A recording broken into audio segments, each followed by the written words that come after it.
Hi, it's Check, and we're recording this on July 8th, 2024. Not sure when you'll see it, but this is some important material.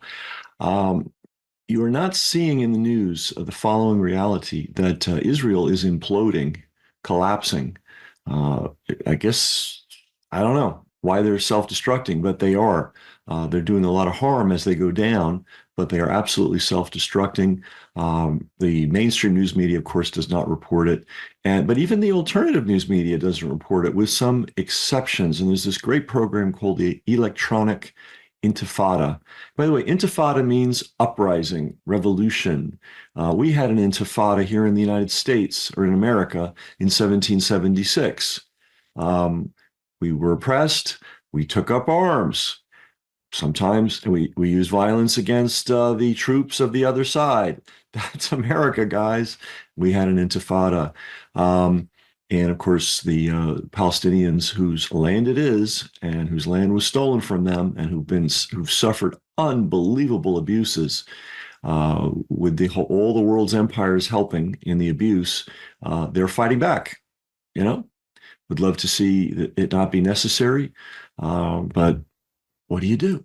What do you do? Should we be English drinking tea? I actually do drink tea, but or should we be Americans? We made the decision to be Americans. I think it was a good decision for us. I think it was a good decision for the world. Um, we beat back the biggest empire there was. Anyway, I'm getting off track, but a very interesting report recently, and I'm going to play it. Well, actually, I'm not going to play. I'm going to refer to it, and then we're going to get into the real meat here, which is that Intel, which is the big chip maker, had a 25 billion. That's a big number. That even with all the money wasted by the government every day, 25 billion dollars in real money is a big number. And they were going to build a sophisticated chip plant, computer chip plant in Israel, and they just said we're putting a pause on those plans. I mean, really, who would be so insane at this point or ever to make any kind of a major capital investment in Israel? Uh, the whole purpose of investment is money in and money out. And right now, and until they redeem or reform themselves, if it's even possible, Israel is an economic black hole. You put money in there, you ain't getting it out. And once investors, you know, Intel and these news media that supports it may say nothing about the murder and mayhem being conducted by the Israeli government against the civilians of Palestine, but they're going to keep their money at home. They're not going to send their money there. It's not. It's pure cold-blooded capitalism, free enterprise. We're not going to throw money down a rat hole. And 25 billion is a big hit because not only is it all the construction jobs and then all the ongoing jobs and then all the materials that have to be purchased, all the ongoing maintenance. There's an amplifier effect, right? You drop $25 billion into an economy and it resonates. Well, that $25 billion just disappeared. And now I think lesser intelligent companies are going to look at Israel and say, Intel just stopped its $25 billion investment in Israel. We were about to do 10 million or 20 million or a billion, whatever it is. And they're going to have to confront the fact that putting money in Israel is putting money in a black hole. And you can't run a genocide without money. It takes money and free American arms. That always helps too. But you got to have money at home. You got to be able to put gas in the tank you got to be able to feed the troops. So this is a major news item, and it's part of a trend. You will never see it in the major mainstream news media. Electronic Intifada has reported it. Maybe other people will in the alternative space will pick up this most important information. I doubt it. Anyway, I am now going to share. Ooh, am I going to be able to do this? Yeah, I think so. All right, I'm going to share this. There we go. Okay. Hey, it's working. Okay. BD&S, boycott, divestment, and something or other. Sorry, I don't know all the acronyms of everything, but there's a movement that's been going on for a long time, and it's modeled after what was done in South Africa. South Africa was a pariah nation. They had a system in which if you were an African, a native indigenous person to the region, you couldn't live anywhere near the city. You had to be out in basically a ghetto, worse than a ghetto, really, because you can't even get to, if you live in the ghetto, you could walk to the nice part of town. The way they were abusing the South Africans, you couldn't do that. They were no education, no medical care, cut off from all the professions. I mean, just a train wreck, and all done based on race. And the rest of the world slowly but surely said, boy, this is terrible. And you know what? We need to stop it. And we're not going to invade South Africa, but maybe we'll stop sending the money. We'll stop buying their stuff. We'll stop supplying them with stuff.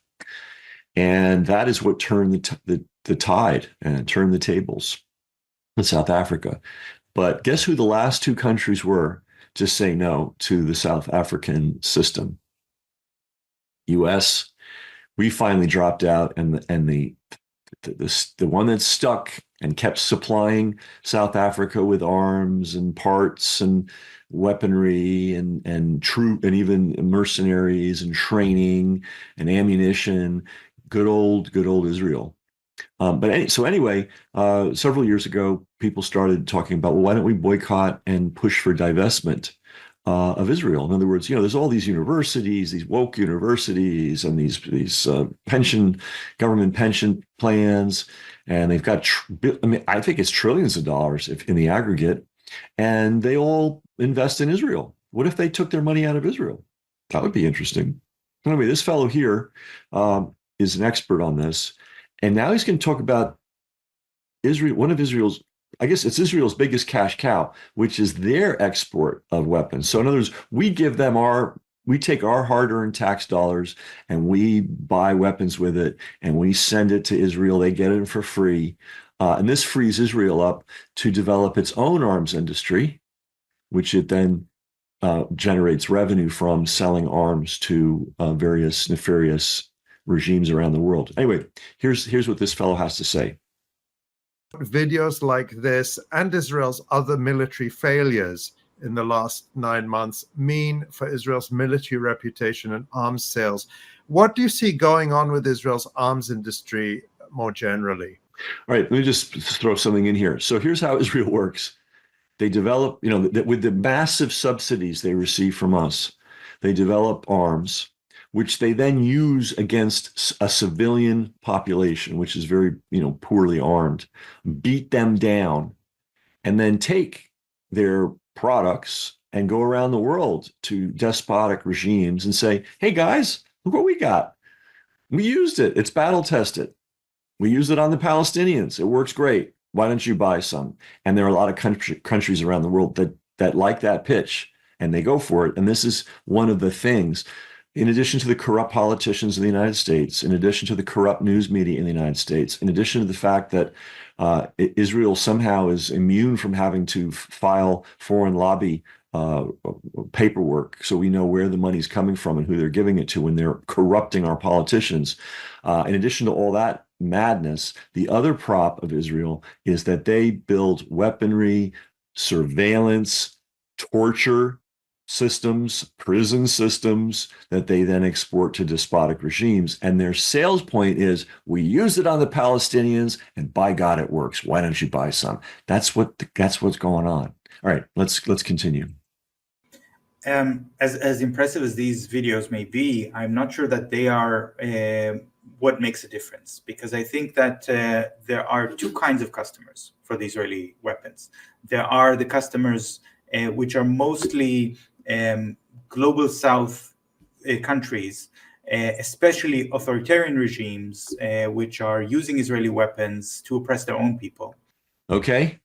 So there's all these criminal regimes all over the world. They're horrible. And what's their biggest goal? Their goal is to retain their power, retain their personal wealth. And they do that by stealing from their population, not unlike our own government.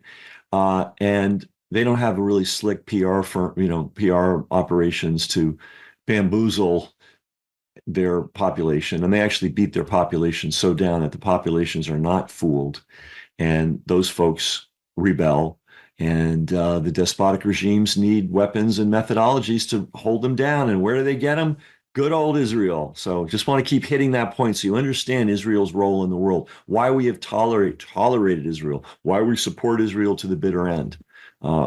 It's the same way a corrupt mayor likes to have a few corrupt police officers or maybe even a corrupt police chief on the staff. Why would you want that? So that when you need to do nefarious things, you've got somebody on tap. You can just push a button and out he goes and does whatever you need to do. That's what Israel is to the United States. And the Israeli arms industry has become a source of global harm for the whole world. And then the weapons. Sorry to interrupt. Israel is a source of global harm to the whole world. Yeah, I know I'm a repeating kind of guy, but I think repetition is the mother of learning. Israel is a source of global harm to the whole world. Beautiful, well stated. Have become the trademark of the Israeli arms industry. The Hermes drones are part of it, but not so much the Iron Dome, but also things like spyware, surveillance equipment, and incarceration equipment, facial recognition. So really tools of oppression. You got that? In addition to murdering innocent men, women, and children, because they can't fight. All they can do is murder civilians. It's a tried and true thing. If you can't go onto the battlefield like men and fight other men, you kill their wives and children. This is a tried and true methodology which Israel is using. And when we're talking about these customers. Oh, and I'm sorry. What I meant to say is, so what are they doing? They're developing all these fantastic surveillance, facial recognition, prison management systems, and that's what they're exporting to the rest of the world, making a nice living off it. By the way, until they decided to just push it to ridiculous degrees, the average Israeli lived way better than the average American. Free healthcare, free education, all kinds of great things. All that's gone now. Well, it's not gone yet, but it will be gone. And we pay for it. We pay for it. The sales of the Israeli arms industry have plummeted. And that's very interesting, with the possible exception of Morocco, which is still very much interested in those very technologies which they're using against the Sahrawis, as they see a very close parallel between the occupation of West Sahara and the Israeli occupation of Palestine. But these customers, most of them, because they are from countries which have lived through colonialism, they can see the process of decolonization and the collapse of the Israeli power. And they are just, from a very pragmatic point of view, not a moral point of view, unfortunately, are saying there's no point in signing a contract and buying a weapon that will arrive in a couple of months or years and will require maintenance and support and training from an industry which is at a dead end. Okay, this is so great. Now think about this. Israel's been making a lot of money, thanks to us, creating population control technology, surveillance, facial recognition, prison stuff, weapons that they use against civilian populations. They've been exporting this to despotic regimes around the world. The despotic regimes around the world, they're still despotic, but they're looking at Israel going, if we buy, think about this. If you buy a car, would you buy a car for which you can never get parts? What if by the way, there's a law, I think it's 3 years, 5 years. If you manufacture a new car in the United States and market it, you have to be able to provide parts for it for, I think, 5 years. That's a law, right? And it's just common sense. Like, life is not about buying the car. Life is about getting the car repaired for as long as you own it. And a big part of that is someone who can fix it and someone who can provide the parts and so on. So if you're buying weapon systems, surveillance systems, prison systems, from a country that's, circling the drain, um, will they be able to provide the parts and the repairs and the training and the upgrades? Because everything's got to be upgraded now. That's the glory of our magnificent 21st century. You can't just build something that works for 40 years, right? That's no good. You've got to build something that has to be upgraded every 6 months. And of course, half the upgrades make the thing work worse than it did before the upgrade, but that's a whole other story. So it's no longer just, take it off the shelf, take it home and use it, right? You got to have parts, you got to have repairs, you got to have upgrades, you got to have all these things. What if you know that the car you're buying is being sold by a company that's going to be out of business next month, or you suspect it might be out of business next month? So all these despotic scumbags all over the world that oppress human beings and make life miserable for millions, if not billions of people, are looking at their friend Israel, because every despot in this world and in this country loves Israel for that reason. They provide them with the tools to abuse the population. But they're now looking at Israel going, I'm not sure they're a reliable supplier. So we're just not going to spend money with them anymore, which is sort of an echo of Intel. It's like, chip plants are expensive. You need a lot of water, a lot of infrastructure. You got to do a lot of stuff to build one. And then all your money's sunk into it. And you want to be able to operate it. You can be able to operate a complex chip plant in Israel? I wouldn't put 2 cents into that. So this is really good news. You're not going to hear it in the mainstream news media. Except for these fellows, nobody else is going to, in the alternative news media, is up to date with reality. But this is the beautiful reality of what's going on in the homicidal, larcenist cult known as Zionism, which controls the state of Israel. So let's go on with this. Sometimes we get good news. One notable exception is India, which is, of course, a country with a long colonial history. India is selling weapons to Israel, but not buying so much. So again, they don't see any reason of signing a contract to buy weapons that may or may not arrive. I think that's all we need to know. This is a really long interview. It's quite good. The group, again, is Electronic Intifada. And don't let all these Zionist extremist propagandists and their idiot water carriers confuse you. Intifada is just a word. It's Arabic. It means uprising. We had an intifada in 1776. Algeria had an intifada against the French. The Vietnamese had an intifada against the French as well, and against us, because we were where we didn't belong. People don't really generally want to fight unless you come to their town and steal their stuff, and kill them. They tend not to like that. But we seem not to, or our fearless leaders seem not to be getting that particular message. But in any event, my favorite thing that always gives me hope and courage is this: nature always gets the last word. And you could replace nature with reality or whatever words you want, but or maybe you could even, if you're a religious type of person, you can say God gets the last word, justice gets the last word, however you slice it.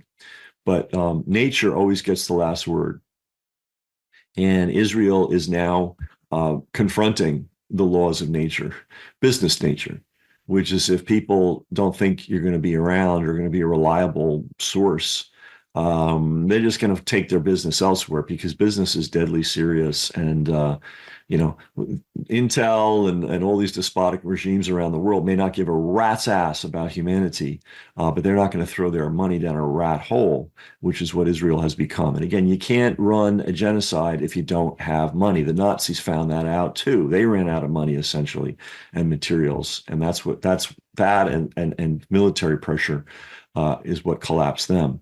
So many things take down bad regimes. It's not just the heroic soldiers. It's just like, wow, we can't get fuel to the front to put in our trucks. Well, that kind of ends the war. So this is good news. It would be nice if there was an outbreak of enlightenment and decency among the rulers of the world, and everybody were to say, "Hey, Israel, you got to stop now."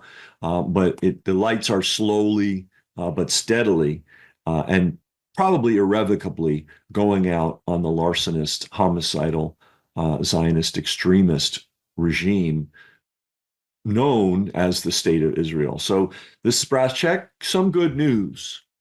Nature does assert itself eventually. Um, and by the way, let's remember our wonderful politicians, and that includes Biden and it includes Trump, could, if he becomes president, could stop this thing, as many say, with one phone call. Like, stop it, like right now. And they're not going to, which tells you everything you need to know about these guys.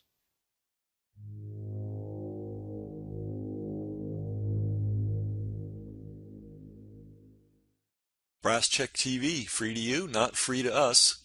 We've got a server bill, we've got an email software bill, we've got a tech helper bill, and that happens every month. So to everybody that is supporting us financially, that's paying for their subscription in one way or another, we really appreciate it. If you're not, consider doing so. Everybody's got money for the newspaper and the cable bill and all that. Do you have money for media that's actually serving you? That's really the issue here. And when you help us, it allows us to get this information out to the world. So thanks to all our supporters, and if you're not a supporter already, please consider becoming one.